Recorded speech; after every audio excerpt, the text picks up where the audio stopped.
What's up, everybody? Welcome to the Draymond Green Show YouTube channel. Make sure you hit that subscribe button. Make sure you like the post that you love, but you can get everything the Draymond Green Show right on our YouTube channel, so make sure you subscribe. Check that out. Thank you. Take me through the process this time, though. This time around, there's a bunch of reporting going on that Damian Lillard is going to get traded. Mm-hmm. No one knows where. He keeps saying Miami, or people keep saying Miami's number one choice, or the Knicks. Bucks isn't even a conversation. And then, how soon with that did you know that you were getting traded? And yeah, I was. So I through the week, in the off season. You go in, I'm already in Milwaukee because my kids go to school there and they started school and we working out. Most of the team is there working out. And Monday, Tuesday, I work out. I take Wednesday off, kind of do my own thing, recovery day. And then Thursday, Friday, I work out. And then the weekends, I kind of do my own thing, me and my wife. Wednesday was my day off and I'm taking a nap. And I got my watch on, my Apple Watch on, and I see the text. I see a call from the GM, and I'm like, I'll call him back. Like, I'm deep in this nap too. You know what I'm saying it's it's a good one. And then 2 seconds later, my agent calls me. I'm like, all right. So I pick up his call. He's like, you talk to him? I'm like, nah, bro, I'm sleeping. He's like, well, you just got traded, so you should probably call him back. And then I ended up looking at my phone. He ended up texting me everything that was happening. Like, yeah, we traded you here. And then I ended up calling him and he ended up saying, like, yeah, we traded you for Damian Lillard. So I also had no clue. Like, just like the world had no clue, I also had no clue.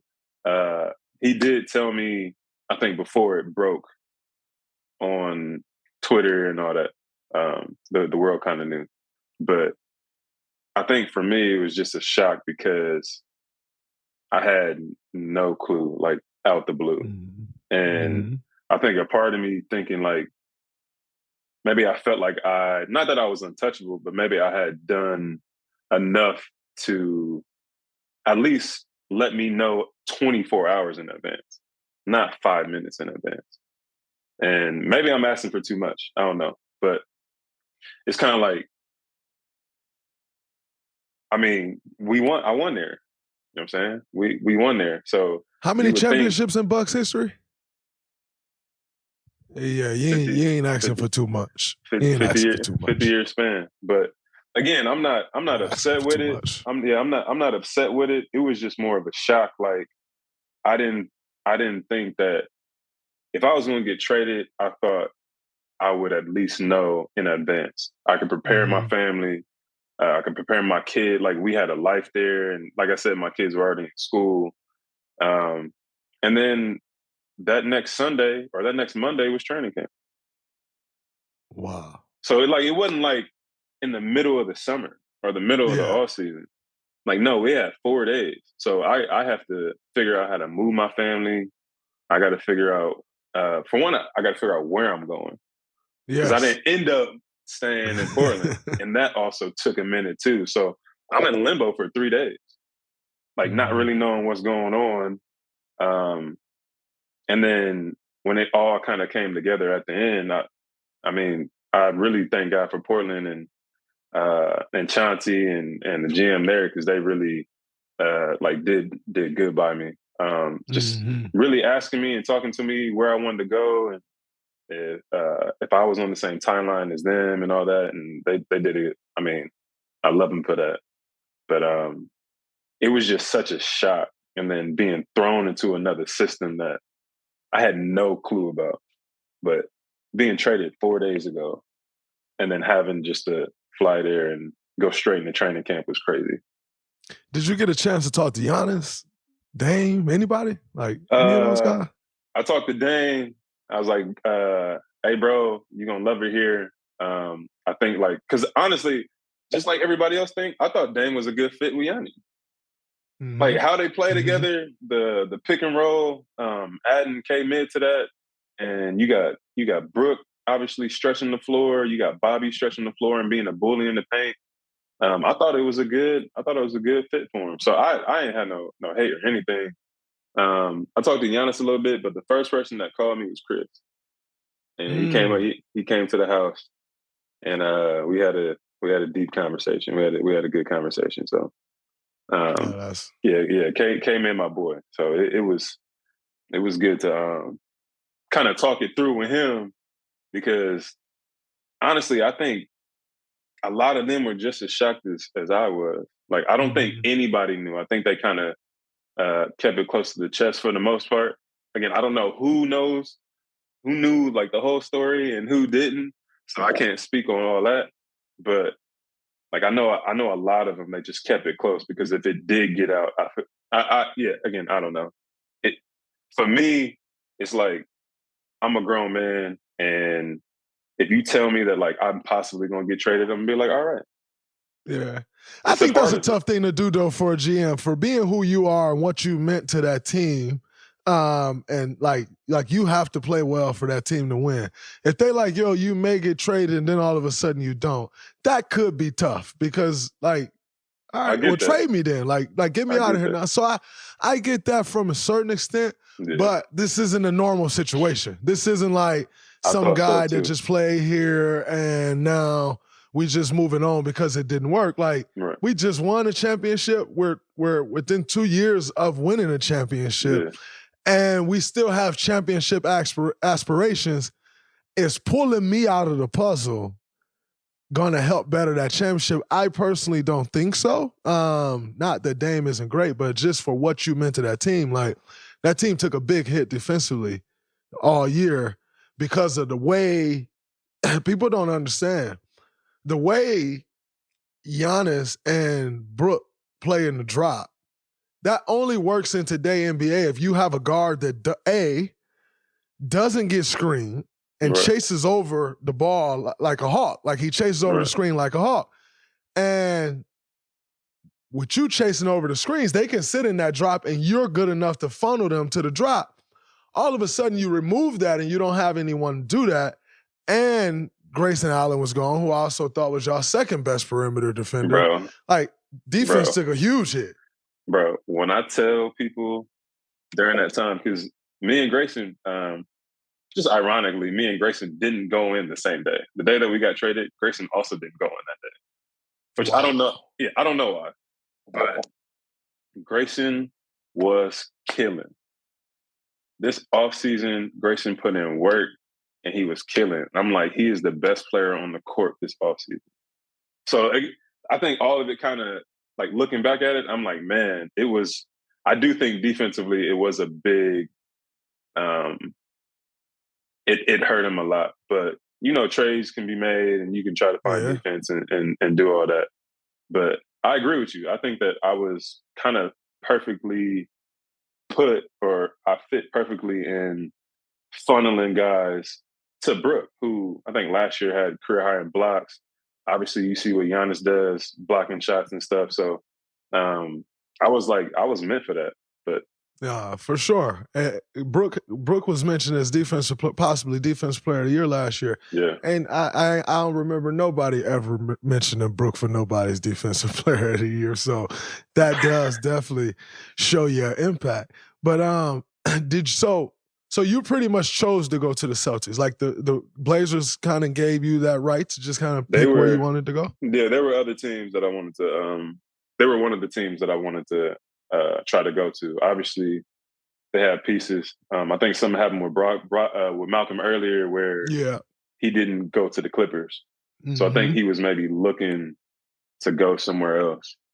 And he was definitely one of the teams. But I wanted to go to a contender. I mean, there's a few of them out there where I felt like I can make my impact. There's the Clippers at the time, there's Miami, there's the Celtics, and I think maybe those are the big three, the ones that I felt like, you know what, if I go there, I could really, really do something. And, you know, after you get traded, sometimes you kind of question not your abilities, but like sometimes your confidence, like, am I as good as I think I am? Because like I can just be traded for nothing or not even know about it.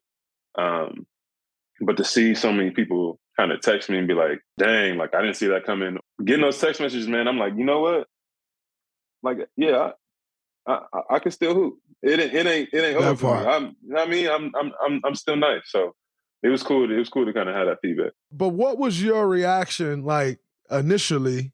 Like y'all just finished playing the Celtics and back and forth the last few years, and you know that thing has grown into a rivalry. Yeah. What was your reaction to that? Was it more like, damn, I don't know if I want to go, or because of the way they traded you, it's just like, no, I actually want to go there and get back at them? It was more like, yeah, I want to go there and win. It wasn't necessarily to get back at them because, like I told you about my first trade experience, it's happened to me before. I've been traded without knowing. I've been traded for, for whatever reason, and it just go like 30-second call. I'm somewhere else. So, and I still love the guys on the team. You know what I'm saying? But I also want to beat them. Yeah, and also, for sure. you know what I'm saying? I also want to beat them. So it's not like in spite. I didn't go there in spite of them. I went there because like that's my best chance of winning. And again, it ended up working out to where I feel like the Celtics equally wanted me too. Like it wasn't just needed me. You. Right. It wasn't just me going after them. Like they also pursued me too. So I think it was that definitely worked. But it wasn't. I wasn't going there like, yeah, I'm gonna get back at the Bucks. It was like, well, I'm gonna go there and win. If we got to go through the Bucks, then we're going through them. Absolutely, and I can appreciate that, and I love it because, see, what people people get mixed up all the time, and they forget these time of these events. Marcus Smart was already traded. The Celtics didn't have a point guard going into the season. Like, again, 4 days away from training camp. They didn't have a point guard. This Damian Lillard trade actually made Brad look like a genius because now all of a sudden you end up in Boston. Yeah. They traded Marcus Smart not knowing that was happening. Not knowing. It was almost like a panic. Like, oh, man, we can't win. All right, the money getting up there, JB money kicking in. We know we about to pay JT. We might as well start getting off some stuff now. It was almost like a panic and like them letting go of the rope, how I viewed it. And then all of a sudden you pop up and everybody's like, oh, Jrue's in Portland, but Jrue said he's not staying in Portland. He's available. And they come up on you, and it's changed everything. It's been fun, bro. I'm not gonna lie. It's been fun. The culture here in Boston, what it means to win, the history that it has. Like me being from LA, growing up a Laker fan, Facts. That was probably the weirdest part for me. Like being in that green, being a Celtic, knowing that I was gonna sign to be a Celtic was like, am I portraying my roots, like where I came from? Obviously, growing up a Kobe fan, I thought I was supposed to be 6'8" and be like Magic. like, am I betraying where I came from? Because all my family, to this day, still Laker fans. Like, absolutely. I got family that came to the game in Boston with Laker stuff on. I'm like, you got me messed up. Crazy. Thinking that you're going to come and watch this game with a LeBron jersey on. Like, what is wrong with you? Right. I got I got family from LA who still came to the game with Lakers stuff. I'm like, yeah, that's crazy to me. But that's the rivalry. That's like the history behind it. But being in that Celtic green, bro, like it like the pressure is like it's different. You could probably attest to it. Like being on top for so long, or even then, like kind of doubting you, like you can't win. Like all they talk about here is winning, and the only thing that is important is winning. And I'm like, man, I'm here for it, bro. Like, I'm here for the ride. So I'm excited. I'm excited to be here. Now that's crazy, but that's also a different type of pressure. Like even for us, when we came in here, we made it to the playoffs my rookie year. We poured water on each other. Like Mark Jackson don't do liquor. Like we had a water celebration, not champagne. But because that was like, the biggest moment was the We Believe season. And like since 75, that was the biggest moment in history, was the We Believe winning a first round playoff series. So we didn't necessarily have like pressure to win at the level that we've won at because you just couldn't compare it to anything. But you saying y'all feel that pressure. Like, they make sure y'all feel it and know, like, no, we got to win championship. That's it here in Boston. I mean, you played in the Garden. You know what the fans are that like. was crazy. You know how crazy they get. Right. It's like, it's live or die. Like, they Celtics green all the way. So I think kind of being in a position, and bro, big props and big ups to JT and JB, because I feel like they holster most of the pressure.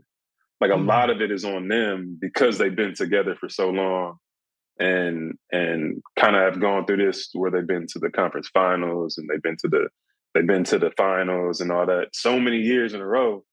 And even what they did last year, like almost coming back from down 0-3 against the Heat. Yeah.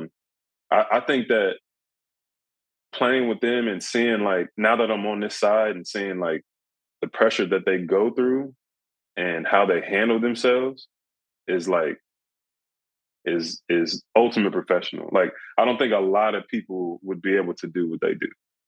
No, that's incredible. And they carry it well because it doesn't come off that way. Like, obviously we all hear the talking heads on ESPN or on this show, or like, but to be feeling that pressure at home, you know what I'm saying? Yeah. Like, to be feeling that pressure from your fans, to like, that's a different type of thing to handle, because when at any moment, like, you hit a rough patch, like, you should trade this person, you should trade that person. Right. And yet you still got to try to keep that same love for this fan base, because you're one and the same in the sense. You're trying to do the same.